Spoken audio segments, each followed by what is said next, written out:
السلام علیکم ورحمۃ اللہ وبرکاتہ۔ میرا نام ارباز کلیم ہے۔ آج میں آپ کے سامنے ایک ٹاپک رکھوں گا، امید کرتا ہوں کہ آپ کو پسند آئے گا۔ ہمارا آج کا ٹاپک جو ہے وہ ہے مومن کون ہے۔ ہم نام کے تو مومن ہیں، لیکن کیا ہمارے کام بھی مومنوں والے ہیں کہ نہیں؟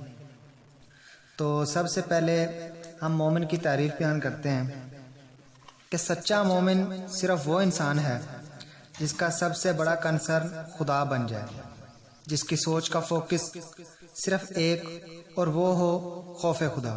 اسی کو سچا مومن کہتے ہیں۔ موجودہ زمانے میں احیاء ملت کے نام سے بہت سی بڑی تحریکیں اٹھیں، لیکن عملی اعتبار سے سب کے سب بے نتیجہ رہیں۔ اس ناکامی کا بنیادی سبب یہ ہے کہ اس مسلم تحریکوں کا فوکس بدلا ہوا تھا۔ خوف خدا نہیں تھا، کچھ اور تھا۔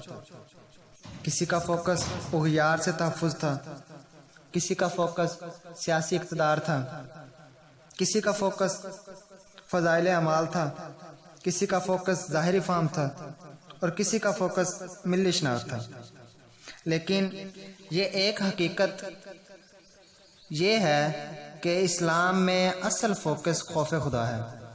خوف خدا تمام مثبت صفات کا سرچشمہ ہے۔